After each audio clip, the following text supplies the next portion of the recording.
ಎಲ್ರಿಗೂ ನಮಸ್ಕಾರ. ಮ್ಯಾಮ್ ಸ್ಮಿತಿಗೆ ನಿಮ್ಮೆಲ್ಲರಿಗೂ ಸ್ವಾಗತ. ಇವತ್ತು ನಾವು ವೆಟ್‌ಲ್ಯಾಂಡ್ಸ್ ಬಗ್ಗೆ ನೋಡೋಣ. ವೆಟ್‌ಲ್ಯಾಂಡ್ಸು ಇತ್ತೀಚೆಗೆ ಎಕ್ಸಾಮಲ್ಲಿ ತುಂಬ ಇಂಪಾರ್ಟೆಂಟ್ ಆಗಿದೆ. ಈದರ್ ರಾಮ್ಸರ್ ಸೈಟ್ಸ್ ಬಗ್ಗೆ ಕ್ವಶನ್ಸ್ ಕೇಳ್ತಾ ಇದ್ದಾರೆ. ರಾಮ್ಸರ್ ಸೈಟ್ಸು ಇಲ್ಲ ಅಂತಂದರೆ ವೆಟ್‌ಲ್ಯಾಂಡ್ದು ಏನು ಅದ್ರದ್ದು ಫೀಚರ್ಸ್ ಏನಿದೆ, ಮತ್ತು ಯಾವುದು ವೆಟ್‌ಲ್ಯಾಂಡ್ನ ಏನಂತ ಕರೀತಾರೆ. ಈವನ್ ಯು ಪಿ ಎಸ್ ಸಿಯಲ್ಲೂ ಕೂಡ ಇದು ಕ್ವಶನ್ ಆಗಿತ್ತು. ಯು ಪಿ ಎಸ್ ಸಿಯಲ್ಲಿ ಕ್ವಶನ್ ಆಗಿದೆ ಅಂದರೆ ನೆಕ್ಸ್ಟು ಪಿ ಎಸ್ ಐಯಲ್ಲಿ, ಕೆ ಎಸ್ ಅಲ್ಲಿ ಅಥವಾ ಗ್ರೂಪ್ ಸಿ ಅಲ್ಲಿ 100% we can expect the questions. ಅದಕ್ಕಿಂತ ಮುಂಚೆ ಇವಾಗ ವೆಟ್‌ಲ್ಯಾಂಡ್ಸ್ ಏನು ಹಂಗಂದ್ರೆ ಯಾವ ಪ್ರದೇಶಗಳಿಗೆ ವೆಟ್‌ಲ್ಯಾಂಡ್ ಅಂತ ಕರಿತೀವಿ ಅಂತ ಒನ್ ಬೈ ಒನ್ ನೋಡ್ತಾ ಹೋಗೋಣ. ವೆಟ್‌ಲ್ಯಾಂಡ್ಸ್ನ ಅರ್ಥದು ಭೂಮಿಯ ಕಿಡ್ನಿ ಅಂತ ಕರೀತಾರೆ. ಕಿಡ್ನಿ ಆಫ್ ದಿ ಅರ್ತ್ ಅಂತ. ಇದು ನಾವು ನೆನ್ಪಿಟ್ಕೊಳ್ಳಿ. ಕಿಡ್ನಿ ಏನ್ ಮಾಡುತ್ತೆ ಹೇಳಿ? ಪ್ಯೂರಿಫೈ ಮಾಡುತ್ತಲ್ವಾ ಗಲೀಜನ್ನ. ಹಂಗೆ ವೆಟ್‌ಲ್ಯಾಂಡ್ ಭೂಮಿ ಒಳಗಡೆ ಹೋಗುವಂತಹ ಕಲ್ಮಶಗಳನ್ನ ತಡೆಯುತ್ತೆ. ಅಂದ್ರೆ ಕೆಳಗೆ ಡೀಪರ್ ಡೌನ್ ಭೂಮಿ ಒಳಗೆ ಏನಾಗುತ್ತೆ ಅದನ್ನ ಇಲ್ಲೇ ಸ್ಟಾಪ್ ಮಾಡುತ್ತೆ. ಅದಕ್ಕೋಸ್ಕರ ವೆಟ್‌ಲ್ಯಾಂಡ್ನ ಭೂಮಿಯ ಕಿಡ್ನಿ ಅಂತ ಕರೀತಾರೆ. ಇದು productive ecosystem on our planet. ಇಲ್ಲಿ ನೋಡಿ, ಒಂದು ವೆಟ್‌ಲ್ಯಾಂಡ್ ಅಲ್ಲಿ ಇರುವಷ್ಟು ಜೀವರಾಶಿಗಳು ಬೇರೆ ಯಾವುದೇ ಒಂದು ಎಕೋಸಿಸ್ಟಮ್ ಅಲ್ಲೂ ಇರೋದಿಲ್ಲ. ಹಂಗಾಗಿ ಇದನ್ನ ಮೋಸ್ಟ್ ಪ್ರೊಡಕ್ಟಿವ್ ಅಂತ ಕರೀತಾರೆ. ಇದು including water purification, flood control ಮತ್ತೆ ಕಾರ್ಬನ್ ಸೀಕ್ವೆಂಟ್ರೇಷನ್. ಪ್ಯೂರಿಫೈ ನಾನು ಹೆಂಗೆ ಅಂತ ಹೇಳಿದೆ. ಇವಾಗ ಫಾರ್ ಎಕ್ಸಾಂಪಲ್ ಇಲ್ಲಿ ಫುಲ್ ಗಲೀಜಾಗಿರುವಂತಹ ಒಂದು ಇದು ಅಂದ್ಕೊಳ್ಳಿ, ಇದು ವೆಟ್‌ಲ್ಯಾಂಡು. ಇಲ್ಲಿ ಗಲೀಜಾಗಿರುವಂತಹ ನೀರಿದೆ. ಇಲ್ಲಿಂದ ಕೆಳಗಡೆ ಇಲ್ಲಿಂದ ಹೋಗುತ್ತೆ ನೋಡಿ, ಈ ನೀರೆಲ್ಲ ಗ್ರೌಂಡ್ ವಾಟರಿಗೆ ಹೋಗೋದೆಲ್ಲ ಇದು ಪ್ಯೂರ್ ವಾಟರ್ ಇರುತ್ತೆ. ಆಮೇಲೆ ಇಲ್ಲಿ ಫ್ಲಡ್ ಕಂಟ್ರೋಲ್. ಫಾರ್ ಎಕ್ಸಾಂಪಲ್ ಈ ವೆಟ್‌ಲ್ಯಾಂಡ್ ಇಲ್ಲಿ ಯಾವ್ದಾದ್ರು ಒಂದು ನದಿ ಅಥವಾ ಅದ್ರ ಪಕ್ಕದಲ್ಲಿದೆ ಅಂತಂದ್ರೆ ಇಲ್ಲಿ ಒಂದು ಅದಕ್ಕೆ ಪಾಸ್ ಸಿಕ್ದಂಗೆ ಅಥವಾ ಒಂದು ಬ್ರಿಡ್ಜ್ ಸಿಕ್ದಂಗೆ, ಬ್ರಿಡ್ಜ್ ಇಲ್ಲಿ ಇದು ನಿಂತ್ಕೊಳ್ಳುತ್ತೆ. ಅದಾದ್ಮೇಲೆ ಇನ್ನೊಂದೇನು, ಕಾರ್ಬನ್ ಸೀಕ್ವೆಂಟ್ರೇಷನ್. ನಮ್ಗೆ ಗೊತ್ತಿದೆ, ಕಾರ್ಬನ್ನ ಕೆಲವು ಕಡೆ ನಾವು ಸ್ಟೋರ್ ಮಾಡ್ತೀವಿ. ಆ ಸ್ಟೋರೇಜ್ ಅದನ್ನ ಈ ಒಂದು ವೆಟ್‌ಲ್ಯಾಂಡ್ ಪ್ರದೇಶಗಳಲ್ಲಿ ಮಾಡಬಹುದು. ಗ್ಲೋಬಲಿ 6% ವೆಟ್‌ಲ್ಯಾಂಡ್ ಇದೆ. Globally 6% wetland. ಅರ್ಥದ್ದು 6% ವೆಟ್‌ಲ್ಯಾಂಡ್ಸ್ ಇದೆ. ಅದರಲ್ಲಿ 40% ಆಫ್ ದ ಸ್ಪೀಸೀಸ್. ಇದೆಲ್ಲ ನಿಮಗೆ ಮೇನ್ಸ್ ಬರೆಯೋರಿಗೆಲ್ಲ ಹೆಲ್ಪ್ ಆಗುತ್ತೆ. But normally P S I groups ಅವರಿಗೆ ಕೇಳಬಾರ್ದು ಅಂತ ಏನಿಲ್ಲ, ಕೇಳಬಹುದು. ಇಲ್ಲಿಂದ ಸಿನ್ಸ್ 1970ರಿಂದ ಇಲ್ಲಿ ತನಕ 35% ಆಫ್ ದ ವೆಟ್‌ಲ್ಯಾಂಡ್ಸ್ ಲಾಸ್ ಆಗಿದೆ. ಇಷ್ಟು ನಿಮಗೆ ವೆಟ್‌ಲ್ಯಾಂಡ್ ಬೇಸಿಕ್ ಡೀಟೇಲ್ಸ್ ನಿಮಗೆ ಗೊತ್ತಿರಬೇಕು. Next, India, the states of ಇಂಡಿಯಾದಲ್ಲಿರುವಂತಹ ವೆಟ್‌ಲ್ಯಾಂಡ್ ಎಷ್ಟಿದೆ? ಟೋಟಲ್ ಇಂಡಿಯಾದಲ್ಲಿ 27,403 ಟೋಟಲ್ ವೆಟ್‌ಲ್ಯಾಂಡ್ಸ್. ಇದರಲ್ಲಿ ಇದು ಕೆರೆ ಆಗಿರ್ಬೋದು, ಲೇಕ್ ಆಗಿರ್ಬೋದು, ಅಥವಾ ಪ್ಯಾಡಿ ಫೀಲ್ಡ್ ಆಗಿರಬಹುದು, ಅಥವಾ ಇನ್ನೇನು ಮರ್ಶ್ ಆಗಿರಬಹುದು. ಇದೆಲ್ಲವೂ ಸೇರಿ total 18% of the Indian land area. ಇಂಡಿಯಾದಲ್ಲಿರುವಂತಹ ಲ್ಯಾಂಡಲ್ಲಿ ಇಷ್ಟು ಲ್ಯಾಂಡ್ ಇದೆ ಅಂತಂದರೆ 18%, ಹತ್ತತ್ರ 18% ಇಷ್ಟು ಇದು ನಮಗೆ ವೆಟ್‌ಲ್ಯಾಂಡು. ಅದರಲ್ಲಿ ಎಷ್ಟಿದೆ ನಂಬರ್ಸ್ ಅಂತ ತಗೊಂಡ್ರೆ 27,403 ಅಷ್ಟು ಲೇಕ್ಸು ಅಥವಾ ರಿವರ್ದು ಸೈಡಲ್ಲಿ ಇರುತ್ತಲ್ಲ ಆ ಜಾಗ, ಅಥವಾ ಪ್ಯಾಡಿ ಫೀಲ್ಡ್ ಆಗಿರ್ಬೋದು, ಅಥವಾ ಮರ್ಸ್ ಆಗಿರ್ಬೋದು, ಫೆನ್ಸ್ ಆಗಿರ್ಬೋದು, ಇವೆಲ್ಲ ಸೇರಿ ಟೋಟಲ್ಲು 77,403 ಇದೆ. ಮತ್ತು ಟೋಟಲ್ಲು 98 ರಾಮ್ಸರ್ ಸೈಟ್ಸ್ಗಳಿದೆ. 98 ಇದು ಇಂಡಿಯಾದಲ್ಲಿ. ಕರ್ನಾಟಕದಲ್ಲಿ 4 ಇದೆ. ಇವೆಲ್ಲ ನಿಮಗೆ ಗೊತ್ತಿರಬೇಕು. ನಾನು ಅರಿವು ಕ್ಲಾಸಲ್ಲಿ ವೆಟ್‌ಲ್ಯಾಂಡ್ದು ಮ್ಯಾಪಿಂಗ್ ಮಾಡುವಾಗ I have explained this. Okay. ಇದರಲ್ಲಿ ಇನ್ನೊಂದು ಏನಂತಂದರೆ 50% ಎನ್ಕ್ರೋಚ್ಮೆಂಟಿಂದ ಲಾಸ್ ಆಗಿದೆ ಅಂತ ಹೇಳಿ ಒಂದು ಕಂಪ್ಲೇಂಟ್ ಇದೆ. ನ್ಯಾಷನಲ್ ವೆಟ್‌ಲ್ಯಾಂಡ್ ಡಿಕೇಡಲ್ ಚೇಂಜಸ್ ಅಟ್ಲಾಸ್, ಇದನ್ನ ನಿಮಗೆ ಇದು ಗೊತ್ತಿರಬೇಕಾದಂಥ ವಿಚಾರ. 18% ಆಫ್ ದ ಇಂಡಿಯನ್ ಲ್ಯಾಂಡ್, ಮತ್ತು 98 ರಾಮ್ಸರ್ ಸೈಟು, ಮತ್ತು 4 ಕರ್ನಾಟಕದಲ್ಲಿ. ಈಗ ಅಪ್ ಟು 50% ಅಟ್ಲೀಸ್ಟ್ ಲಾಸ್ ಆಗಿದೆ ಅಂತ ಹೇಳ್ತಿದ್ದಾರೆ. ಗ್ಲೋಬಲ್ ವೆಟ್‌ಲ್ಯಾಂಡ್ ಕ್ರೈಸಿಸ್ ಅಲ್ಲಿದೆ. ಏನಕ್ಕೆ ಅಂತಂದರೆ ಪ್ರತಿ ವರ್ಷ 0.78% ಡಿಕ್ಲೈನ್ ಆಗ್ತಿದೆ ವೆಟ್‌ಲ್ಯಾಂಡು. ಇದು ಮೇಜರ್ ಕನ್ಸರ್ನು.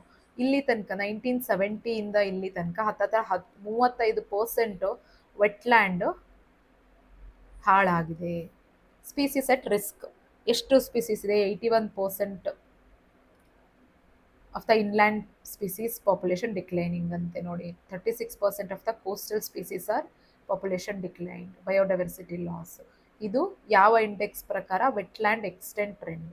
ಇದು ನಿಮಗೆ ಗೊತ್ತಿರಬೇಕು. ವೆಟ್‌ಲ್ಯಾಂಡ್ ಎಕ್ಸ್ಟೆಂಟ್ ಟ್ರೆಂಡ್ಸ್ ರಿಪೋರ್ಟ್ ಪ್ರಕಾರ ಎಷ್ಟು ಡಿಕ್ಲೈನ್ ಆಗಿದೆ, 81% of the inline wetland species. It's very important. ನೋಡಿ, ಈ ಸಲ PSI ಅವ್ರಿಗೆ ಅಥವಾ KPS ಅವ್ರಿಗೆ ಇದ್ರ ಮೇಲೆ ಎಸ್ಸೆ ಕೂಡ ಆಗ್ಬೋದು, ಯಾಕಂತಂದ್ರೆ it's in under the crisis. So 36% of the coastal species ಮತ್ತು ಬಯೋಡೈವರ್ಸಿಟಿ ಲಾಸ್ ಓವರ್ ಆಲ್ ಟೈಪಲ್ಲಿ ಎಷ್ಟು ಲಾಸ್ ಆಗ್ತಿದೆ ಅಲ್ವಾ. ಇಂಡಿಯಾದಲ್ಲಿರುವಂತಹ ವೆಟ್ಲ್ಯಾಂಡ್ ಡೈವರ್ಸಿಟಿ ಯಾವುದಿದೆ? ಕೋಸ್ಟಲ್ ಮ್ಯಾಂಗ್ರೋವ್ಸ್ ಇದೆ, ಸದರ್ನ್ ಟ್ಯಾಂಕ್ಸು, ಏರೀಸು ಮತ್ತು ಗ್ಯಾಂಗಟಿಕ್ ಫ್ಲಡ್ ಲೈನ್ಸು. ಕೋಸ್ಟಲ್ ಟೋಟಲ್ ಎಷ್ಟಿದೆ? 6750 ಸ್ಕ್ವೇರ್ ಕಿಲೋಮೀಟರು ಜಾಗ ಬಂದ್ಬಿಟ್ಟು ಕೋಸ್ಟಲ್ ಮ್ಯಾಂಗ್ರೋವ್ಸ್ ಇದ್ದಾವೆ. ಸೊ ಇದು ನಿಮಗೆ ಗೊತ್ತಿರಬೇಕು. ಎಷ್ಟಿತ್ತು ಮುಂಚೆ? 7 ಲಕ್ಷ ಹೆಕ್ಟೇರ್ ಇತ್ತು, ಇವಾಗ 4.5 ಲಕ್ಷ ಹೆಕ್ಟೇರ್ಗಾಗಿದೆ, ಅಂದರೆ 50% ರೆಡ್ಯೂಸ್ ಆಗಿದೆ. ಇದು ಎಲ್ಲೆಲ್ಲಿ ಬರುತ್ತೆ? ಸುಂದರ್ಬನ್ಸು, ಅಂಡಮಾನ್ ನಿಕೋಬಾರು, ಒಡಿಶಾ, ಇಂಥ ಕಡೆ ಎಲ್ಲ ಇದು ಬರುತ್ತೆ. Then come southern tanks. Southern ಟ್ಯಾಂಕ್ಸಲ್ಲಿ ಏನೇನು ಬರುತ್ತೆ? ಕೆರೆಗಳು, ಪ್ಯಾಡಿ ಫೀಲ್ಡು ಮತ್ತು ವಾಟರ್ ರಿಸರ್ವ್ ಅಂತ ಇದು ಇರುತ್ತಲ್ಲ ಅದು, ಮತ್ತು ಬಯೋಡೈವರ್ಸಿಟಿ ಕನ್ಸರ್ವೇಷನ್ನು, ಇವೆಲ್ಲ ಇದರಲ್ಲಿ ಮೇನ್ಲಿ ಬರುವಂತಹ ಏರಿಯಾಗಳು ಸದರ್ನ್ ಟ್ಯಾಂಕ್ಸಲ್ಲಿ. ನೆಕ್ಸ್ಟು ಗ್ಯಾಂಗ್ಯಾಟಿಕ್ ಫ್ಲಡ್ ಪ್ಲೇನು, ಇಲ್ಲಿ 70 to 80% ಮಾರ್ಷಸ್. ಗ್ಯಾಂಗ್ಯಾಟಿಕ್ ಫ್ಲಡ್ ಪ್ಲೇನಲ್ಲಿ ಬರುವಂತಹ ಇದು ಲಾಸ್ಟ್ 5 ಡಿಕೇಡ್ಸಲ್ಲಿ ಇಲ್ಲಿ ಕೂಡ 80% ರೆಡ್ಯೂಸ್ ಆಗ್ತಾ ಹೋಗ್ತಿದೆ ಲಾಸ್. ನೋಡಿ, ಈಗ ಡೇ ಬೈ ಡೇ ಹಿಂಗೆ ರೆಡ್ಯೂಸ್ ಆಗ್ತಾ ಹೋದರೆ ಎಷ್ಟು ಕಷ್ಟ ಆಗುತ್ತಲ್ವಾ ವೆಟ್ಲ್ಯಾಂಡ್. ಅದಕ್ಕೋಸ್ಕರನೇ ರಾಮ್ಸರ್ ಸೈಟ್ಸಿಗೆ ತುಂಬ ವೆಟ್ಲ್ಯಾಂಡ್ಸ್ನ ಡೇ ಬೈ ಡೇ ಆ್ಯಡ್ ಆಗ್ತಿದ್ದಾರೆ. ಬಿಕಾಸ್ ರಾಮ್ಸರ್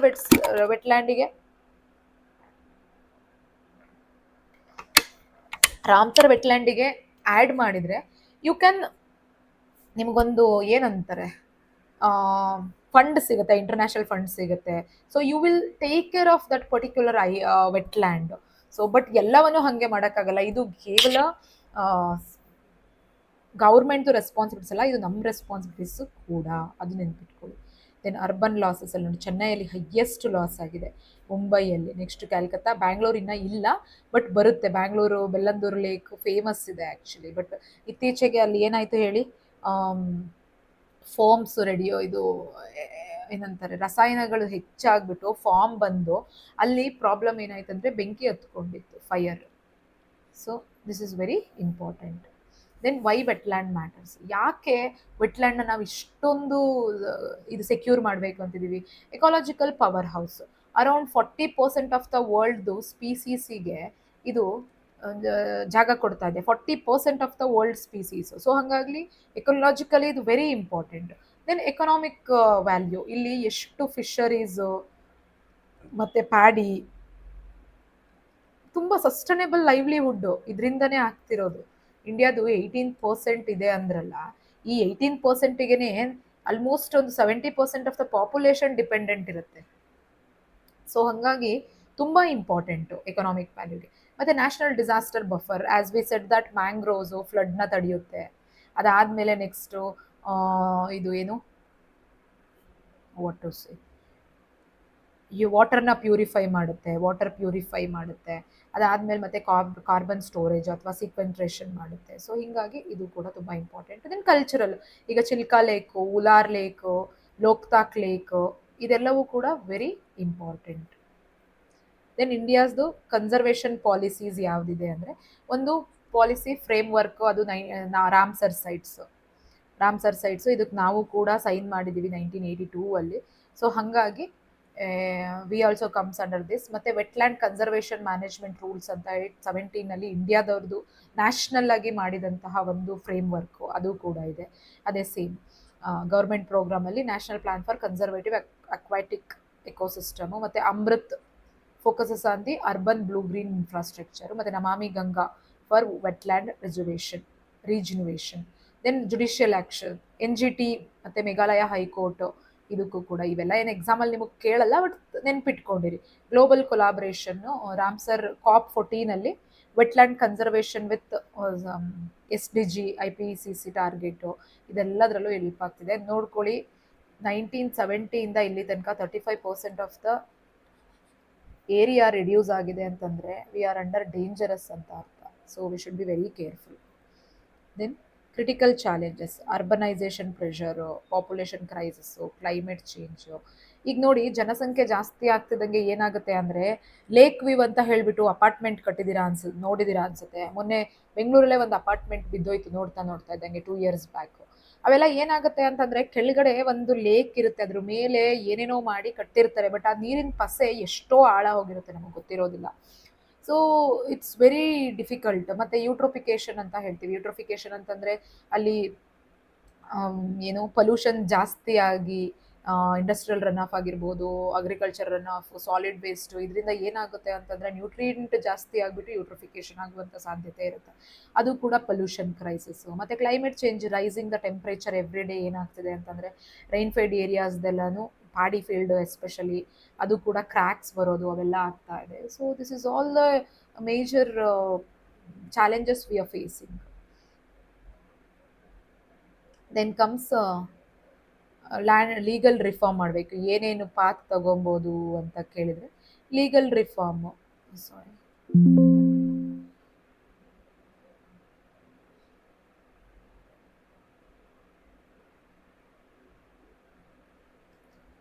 ಪಾತ್ ಫಾರ್ವರ್ಡಿಗೆ ಲೀಗಲ್ ರಿಫಾರ್ಮು, ಇಂಟಿಗ್ರೇಟೆಡ್ ಮ್ಯಾನೇಜ್ಮೆಂಟು, ಅಂದರೆ ಜನರ ಜೊತೆ ನಾವು ಕುತ್ಕೊಂಡು ಎರಡು ಕ್ರಾಸ್ ಬಾರ್ಡರ್ ಸೆಕ್ಟರ್ಸ್ ಇದ್ದರೆ ಸ್ಟೇಟ್ಸ್ದು, ಮತ್ತು ಕಮ್ಯುನಿಟಿ ಪಾರ್ಟಿಸಿಪೇಷನ್ನು. ನಾವು ಇವಾಗ ಬರೀ ಹೇಳೋದಲ್ಲ, we all have to help, we have all have to do something ಅನ್ನೋ ಥರ ನಾವು ಮಾಡಬೇಕು. ದೆನ್ ಟೆಕ್ ಇನೋವೇಷನ್ ಮಾನಿಟ್ರಿ ಮಾಡಬೇಕು, ಎಲ್ಲೆಲ್ಲಿ ರನ್ ಆಫ್ ಆಗ್ತಿದೆ, ಅಗ್ರಿಕಲ್ಚರ್ ರನ್ ಆಫ್ ಅಂದರೆ ಪೊಲ್ಯೂಷನ್, ಅವೆಲ್ಲ ಕಂಟ್ರೋಲ್ ಮಾಡೋಕ್ಕೆ. Then finance mainly. ಇನ್ನೊಂದು ಏನು ಗೊತ್ತಾ, if you have financial support, the work has been done ಅಂತಲೇ ಅರ್ಥ. ಯಾಕಂದರೆ ಬ್ಯಾಂಗ್ಳೂರಲ್ಲಿ whenever I go for a walk ಅಲ್ವಾ, ಎವ್ರಿ ಪಾರ್ಕ್ ಏನೋ ಒಂದು ಕನ್ಸ್ಟ್ರಕ್ಷನ್ಸ್ ನಡೀತಾ ಇರುತ್ತೆ. ಆದರೆ ಫಿನಾನ್ಷಿಯಲ್ ಅಸಿಸ್ಟೆನ್ಸ್ ಬಂದರೆ ವೆಟ್ಲ್ಯಾಂಡ್ನ ಕನ್ಸರ್ವ್ ಮಾಡೋದು ದೊಡ್ಡ ವಿಷಯ ಆಗೋದಿಲ್ಲ. So government also has to fund for certain projects. And ಆ ಫಿನಾನ್ಷಿಯಲ್ ಅಸಿಸ್ಟೆಂಟಿಂದನೇ ಇಂಥ ಒಂದು ಆ, ಆ, ಅಳಿವಿನ ಅಂಚಿನಲ್ಲಿರುವಂತಹ ಎಲ್ಲ ಪ್ರಾಣಿಗಳನ್ನೂ ನಾವು ಕಾಪಾಡ್ಕೊಬೋದು. ಜೊತೆಗೆ ವೆಟ್ಲ್ಯಾಂಡ್ದು ಕನ್ಸರ್ವೇಷನ್ನು ಕೂಡ ನಾವು ಮಾಡ್ಬೋದು. As a responsible citizen even we also has to do it. So this is all about the wetland. ಯಾಕಂದರೆ ಇತ್ತೀಚೆಗೆ ವೆಟ್ಲ್ಯಾಂಡ್ ಬಗ್ಗೆ ಎಕ್ಸಾಮಲ್ಲಿ ಕೇಳ್ತಿರೋದ್ರಿಂದ I fell that this is important topic, so I did it. Hope ನಿಮಗೆ ಸ್ವಲ್ಪ ಇದು ಏನೋ ಒಂದು ಅದ್ರದ್ದು ಮೀನಿಂಗ್ ಅರ್ಥ ಆಗಿ, how it impacts in the day to day life ಅಂತ ಬಂದಾಗ ಎಕ್ಸಾಮಲ್ಲಿ ಕ್ವಶನ್ ಕೇಳಿದರೆ you can answer. That's all for the day. Thank you.